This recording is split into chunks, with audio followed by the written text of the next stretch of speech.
Hi, in this video, we want to take a look at the F distribution and the T distribution. All right, so if you've taken an undergrad linear regression course, you're definitely familiar with these already. So much of this is going to be review. All right, so first we're going to kick it off with the regular F distribution. All right, so what we're going to do, we're going to take a look and we're going to say that U is chi-squared distributed with p degrees of freedom. V is chi-squared distributed with q degrees of freedom, and u and v are independent. Okay, then what we're going to do, we're going to define the F distribution with parameters p and q, so the degrees of freedom, to be the ratio of u over p, v over q. Okay, so if we do this, it works out that the expected value of this random variable is going to be q over q minus 2. Something you notice is that p is not in the mix on that expected value. Kind of interesting. And remember, we have to have high enough degrees of freedom for these formulas to work out. So q has to be greater than 2 for there to be an expected value. Otherwise, we begin something negative, or we get, divided by 0. Doesn't make sense. All right, now, for the variance of w, that's going to be 2 times q squared times p plus q minus 2 divided by p, q minus 1 squared, and q minus 4. All right, now if I look at the denominator, so p has to be positive. We've already got that. That's from the chi-squared distribution aspect. But down here, I see that q has to be at least 4, or at least be greater than 4 for this to even make sense. Okay, so let's consider the non-central F distribution. Let's say that U is chi-squared distributed with p degrees of freedom, but this time we're going to say that it's non-central chi-squared. V is going to be regular old chi-squared distributed with q degrees of freedom. So remember, U is non-central chi-squared, and we're going to say that U and V are independent. All right, so this time when we take that ratio, we're going to say that this is the non-central F distribution with p, q, and lambda as the parameters. Now here, the expected value is going to be q over q minus 2 times this parenthesis, which is 1 plus 2 lambda over p. Okay, well, something to double check, what would be regular F distribution? Well, if lambda was equal to 0, I would have regular chi-squared, right? All right, so let's go ahead, let's see what happens if I plug in lambda equals 0, then that cancels out. I'm left with a 1. I get the regular old expected value. Okay, and we're not going to dig in any deeper than on this one. We're not going to worry about variance or anything like that. All right, now, why do we care about this? Well, we use the non-central F distribution to calculate the power of hypothesis testing using the F distribution. That is its main utility for us. Remember that we use the F distribution whenever we're using ANOVA, and ANOVA is super important in regression. Okay, so let's think about some properties of the F distribution, or sorry, the non-central F distribution, which is a generalization of regular F. F is a special case.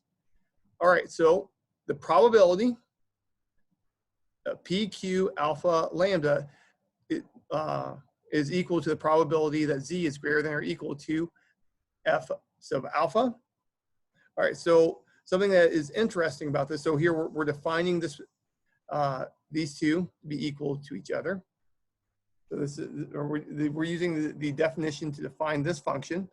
All right, so here our probability is an increasing function on Q.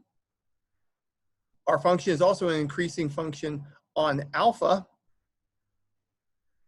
Our function is also an increasing function on lambda, but here it's going to be a decreasing function on P. Well, why is that? That's because we're dividing by P.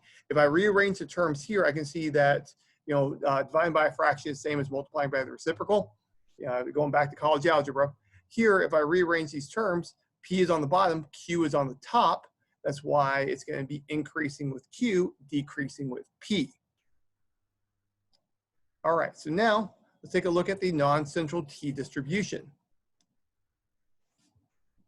All right, so if Z is standard normal and we say that U is chi squared with P degrees of freedom, and we have independence between Z and U, then T that is equal to the ratio Z divided by the square root U over P, we're going to say that this is from the T distribution with P degrees of freedom. Okay, so notice that here the mean is 0, standard deviation is 1. The only parameter I have is P. So this is the T distribution with P degrees of freedom. All right, so let's make this a little bit more interesting.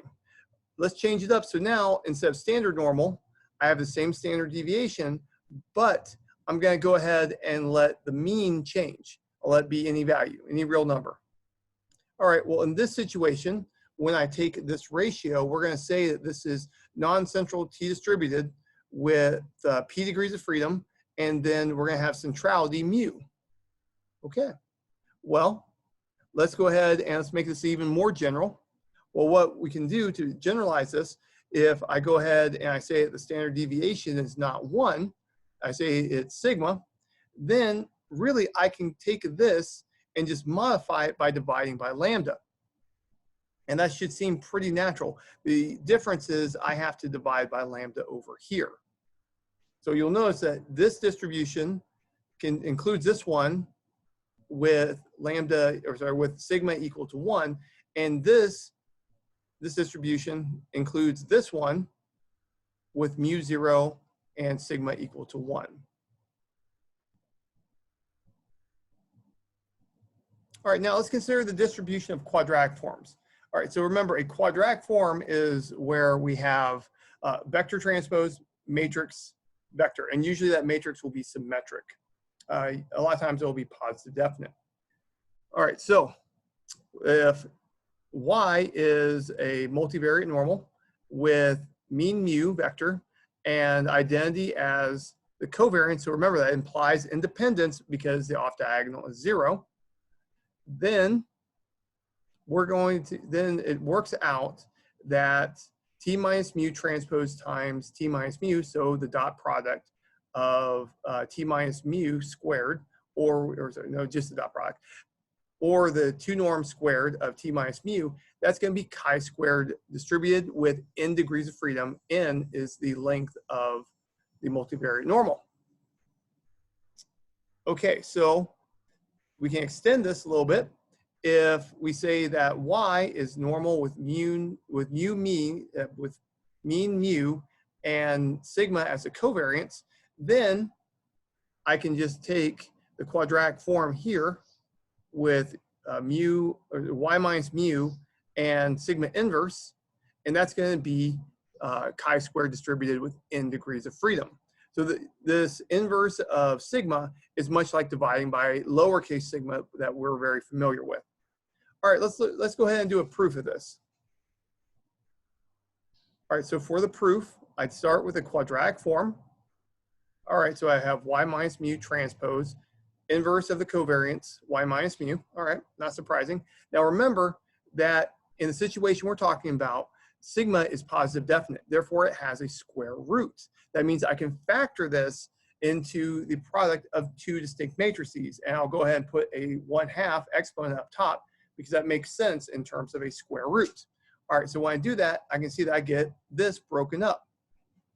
Now, remember that sigma is a symmetric matrix, so it's equal to its own transpose, which is also true of its square root and its inverse square root. We're also making the assumption that we have full rank sigma, by the way.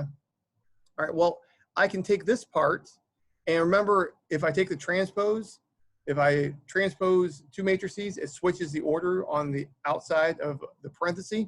So here, I use the transpose property to switch the order. And now I can see that I've got something here and something there. And so if I look at it for a bit, I realize that that is just a vector. That is just a vector. So really, this is the dot product of some vector. All right, well, let's go ahead and call that vector Z. Now, if I take a moment and I think back to the stuff that we've been looking at, what we've worked on previously, if I remember, then sigma and then negative square root, then Y minus mu, this is this is actually standard multivariate normal distributed. Okay, this vector is multivariate standard normal, which means that y has to be multivariate normally distributed with mean mu and covariance sigma for that to work out. Previously, we worked out those details. Okay, so I know that z is standard normal multivariate, that by the definition of chi-square distribution, if I take the transpose of z, multiply it by itself, then that's going to be a chi-square distributed random variable. All right, well, if I think about this for a moment, let's think about the univariate version. The univariate version, I would have y is distributed normal mu and then sigma squared. And then in that case, y minus mu over sigma squared is going to be chi-square distributed with 1 degree of freedom.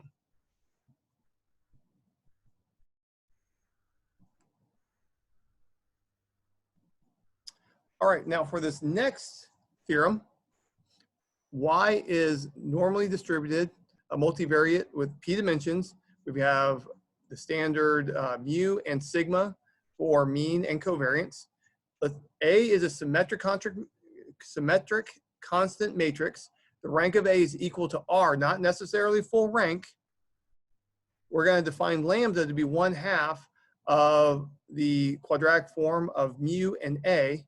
Then, in this situation, the quadratic form of y and A is distributed by non-central chi-squared R degrees of freedom if and only if A times sigma is idempotent.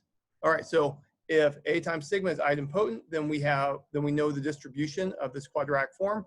If we know that the distribution of the quadratic form is this non-central chi-squared, then we know that A times sigma is idempotent. All right, so how do we prove this? Well, the best way to prove anything is always with moment generating functions if we can. All right, so what I'm going to do, I'm going to copy and paste the formula for moment generating functions. And then I'm just going to start working through. So I go through and, previously we've established what the moment generating function looks like. It's in the textbook.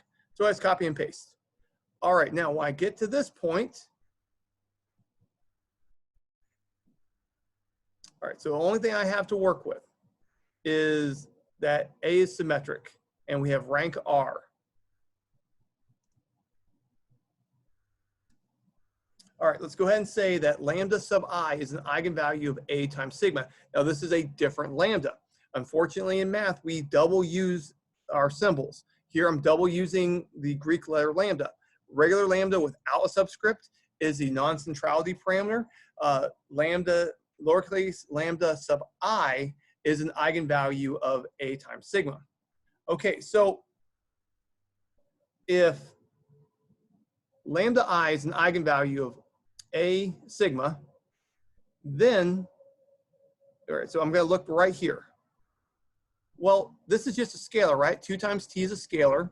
So the eigenvalue is just going to, if I consider the eigenvalues of this part with 2t, then I just multiply the eigenvalues by 2t. That's from undergrad linear algebra.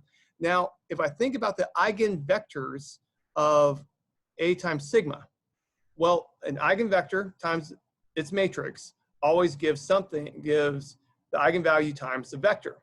Okay, so something that comes out from that is that if I multiply a matrix by a vector and I get something proportional to that vector is an eigenvector of that matrix.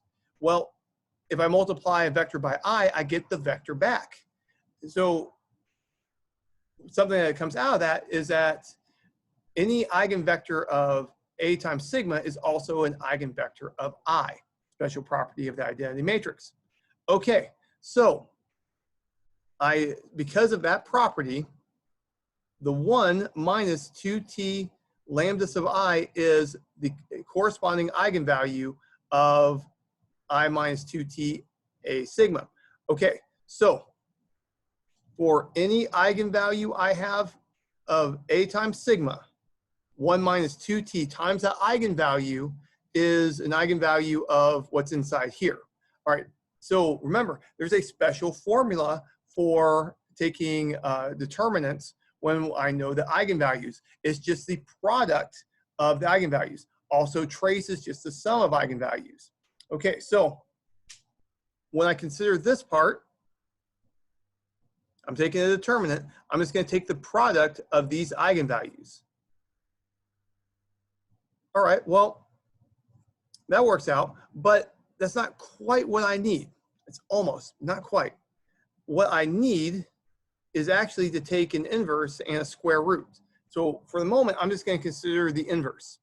Well, if you take a geometric series on the matrices, which in this class we have not talked about at all, but it mathematically works out. You can do geometric series just like you did in Calc 2 with matrices under some very mild assumptions. All right, well, if I go through with this and I work out the details, I minus 2t a sigma inverse on the whole thing is going to be equal to I plus this power series on a sigma. Okay, now something about this to work out. I have to make sure that when I start dealing with these powers, that the eigenvalues are not going to blow up in size. So that means that the eigenvalues for 2t a sigma cannot get very large. For that to happen, they have to be strictly between -1 and 1 for all eigenvalues, okay, for all lambda. Okay, well, if I think about that for a moment, I can go ahead and extend this to take a square root also. All right, so at this point, I've got, so here, I'm going to replace this with this product. So the determinant gets replaced by this product. And let's see, and I go ahead, I replace this with that. I replace the inverse with what I've got here. I replace the determinant with the product of eigenvalues. Okay, so I've made it this far. Now, let's take a look at this part right here, a times sigma. Well, if a times sigma is idempotent, then any integer power of a times sigma is just a times sigma, except for 0, of course.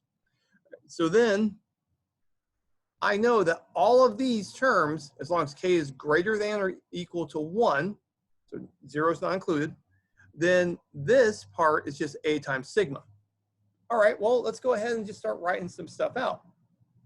All right, well, if this is just a times sigma, then I've got, a power series with a constant, so I could factor that out.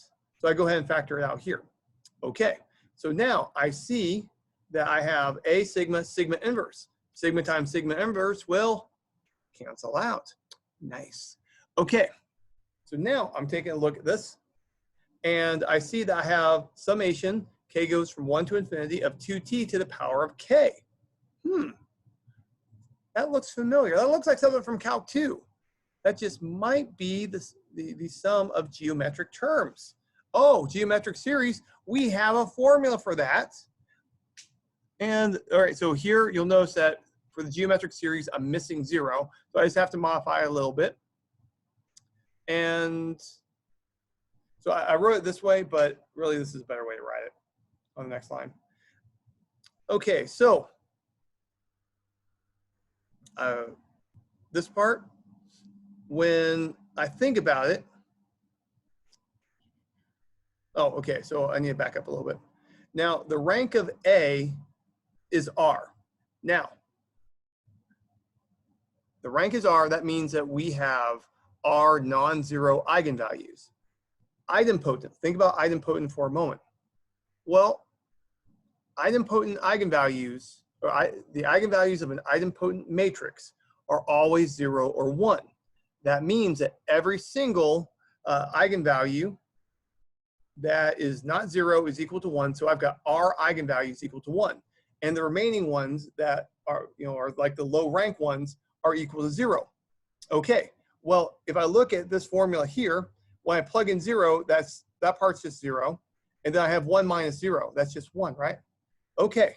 So then multiplying by 1 does nothing. So do I want to keep those terms? Do I want to keep the p minus r zeros in there? No, because it just befuddles it. So I'm going to get rid of those. So I'm going to go up to r. Now, and we'll go ahead and just say that the first eigenvalues are the ones that are 1. The last eigenvalues are equal to 0. And we can do that under conjugation of a matrix. All right, so here I'm replacing lambda by 1. So the r eigenvalues that are equal to 1, I just plug it in. Boom, I've got that. Okay, okay. Well, if I have a product of the same thing r times, that's just, you know, the item to the power of r, right? So I'm going to end up changing this to 1 minus 2t, then parentheses, negative r to the power of 2. That simplifies nicely. Now over here, I'm going to replace this with its power series. I know that the sigmas cancel out. And well, this part just becomes a scalar, right? Once it becomes a scalar, I can move it around. I don't have matrix multiplication anymore. All right, so then I'm just going to kind of rearrange the terms. I'm going to move this part outside. I rewrite it in a format that's a little bit more familiar in terms of like the material for actuary exam P or mathematical statistics. I look at this and I see, hey, that's the MGF of chi-square distribution with r degrees of freedom parameter lambda. And boom, we've got it.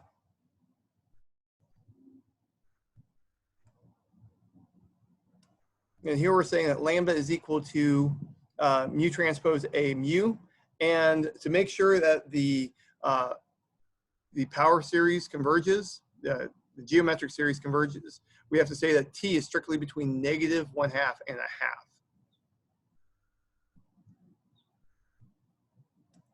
All right, a corollary of this. If y is multivariate normal with p of length p vector and a mean 0, covariance of I, then the quadratic form of y in A is going to be chi-square distributed r degrees of freedom if and only if A is an idempotent matrix and A has rank R.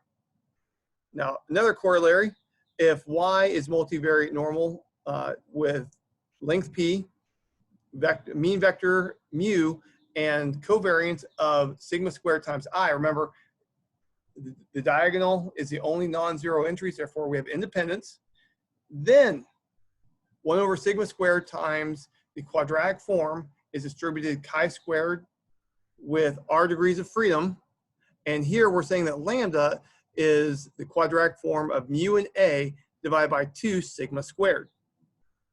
All right, we get this result. We have this distribution if and only if A is idempotent and A has rank R. All right, that's all I've got for you. Take care and goodbye.